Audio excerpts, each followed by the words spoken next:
Amados santos, gracia y paz. El pastor Pedro Saavedra les saluda en este audio, el número 65 de la serie Renovar el entendimiento para que ocurra la transformación.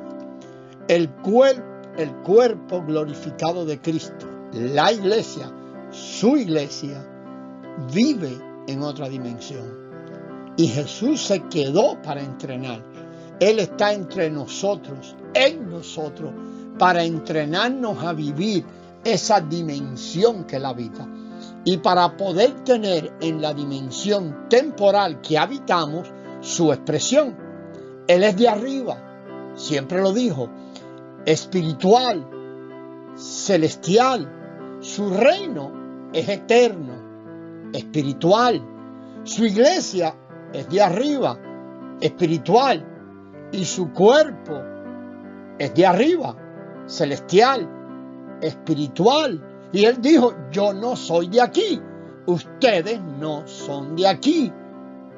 Los miembros de su cuerpo no somos de esta dimensión terrenal. Pero nada de eso puede ser medido por parámetros humanos, parámetros de la tierra y parámetros que son temporales de la mente natural. Tenemos que creer. Esa es la obra hoy. Es lo que Jesús le contestó allá en Juan 6, los versículos 28 y 29. Lo vamos a leer en un ratito. A los que le preguntaron qué obras deberían hacer ellos para poner en práctica las obras de Dios. Allí leemos esto. Entonces le dijeron, ¿qué debemos hacer para poner en práctica las obras de Dios? Y respondió Jesús y le dijo, esta es la obra de Dios, que creáis en el que Él ha enviado. Su respuesta es clara. Lo que nos toca hacer hoy es creer.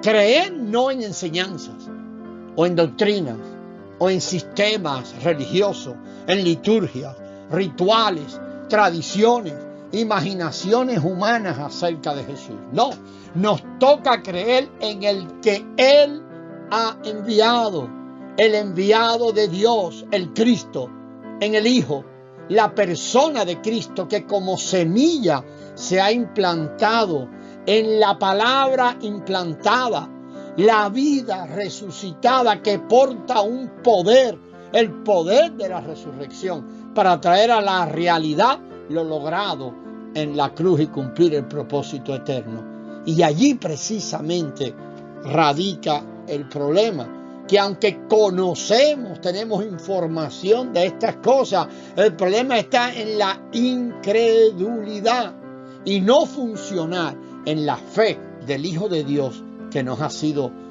concedida.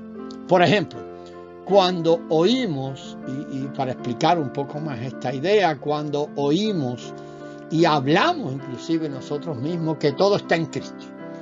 Y cuando miramos a nuestro alrededor en esto que se llama iglesia y vemos las peleas, las divisiones, los conflictos, los desacuerdos, debemos estar claros, amados, escuche, eso que vemos no es el verdadero problema. Esos son expresiones de los síntomas o síntomas del problema. El verdadero problema es la falta de la vida de Dios, o mejor dicho, el creer que tenemos la vida de Dios, la única que puede traer a la realidad la victoria de la cruz. Entonces todos esos asuntos feos, conflictivos, es el no operar de la vida que poseemos o la escasez, la inmadurez, producto del poco crecimiento de esa vida y no permite que esa vida se manifieste. Los hijos de Dios operamos en el árbol de la vida. No es un asunto de preguntarnos siempre si unas cosas están bien, si están mal.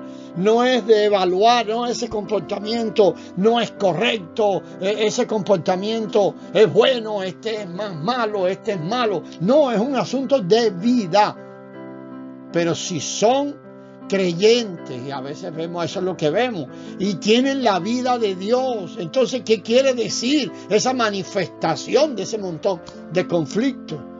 Eso quiere decir que los creyentes no están funcionando bajo diseño. La fe concedida en Cristo nos permite tener acceso al diseño, aceptar, creer y abrazar el diseño de Dios, a todo lo que se nos ha concedido. O sea, todo lo que ya está en nosotros. Pero para poder identificar el problema, tenemos que comprender profundamente que ya no hay ley. Ya no estamos bajo ayo. La ley fue un ayo para traernos a Cristo. La ley apoyaba y dirigía a los hombres a Cristo. ¿Qué quiere decir eso? Que el pecado ya no es una transgresión. Es un asunto de vida orgánica. Y hoy todo tenemos que mirarlo allí. Entonces quiere decir que no hay pecado. No, quiere decir que el pecado en Cristo, ahora en el nuevo pacto, es cada vez que actuamos fuera de diseño, una traición al diseño. Dios abra nuestros ojos para ver esto, sabiendo que Dios nos reveló los planos y que Él es quien hace la obra. Nosotros elegimos otra cosa, elegimos otro diseño, inventamos un diseño, elegimos otro obrar, nuestro obrar, que no es el que nos fue concedido. Se nos concedió todo en Él.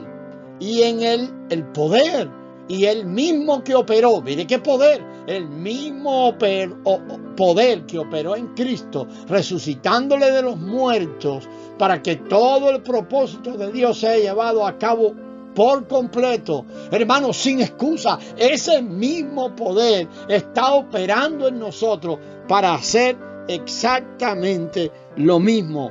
Ese poder es su obrar. Entonces, ¿de qué deberíamos arrepentirnos? De que habiendo recibido en la naturaleza divina, por gracia, todo en Cristo, de que habiendo recibido en la naturaleza divina los ojos de Cristo, no le vemos. Que habiendo recibido por gracia los oídos de Cristo, no le oímos. O somos tardos para oír. Que habiendo recibido todo en Él, actuamos como si eso que recibimos, que es el mismo, no fuera suficiente. Y empezamos a agregarle cosas. Ya no estamos bajo ayo, amado. Ahora toda nuestra vida, que es la de Él, se expresa en la ley del Espíritu de vida en Cristo Jesús. Hay un obrar, la ley del Espíritu de vida obrando en nosotros. Eso es su obrar. Cristo es el cumplimiento de toda la ley, obrando en nosotros. Y somos libres de la esclavitud, de la ley de la muerte y la condenación. Y somos traídos y estamos hoy bajo la ley del Espíritu de vida en Cristo Jesús. Su vida expresándose en nosotros con libertad. Que el Señor nos ayude a poner allí esa fe que nos ha sido dada, la ejercitemos para poder confiar plenamente en esto. Seguimos, amados, en el próximo audio. La gracia del Señor sea con vosotros.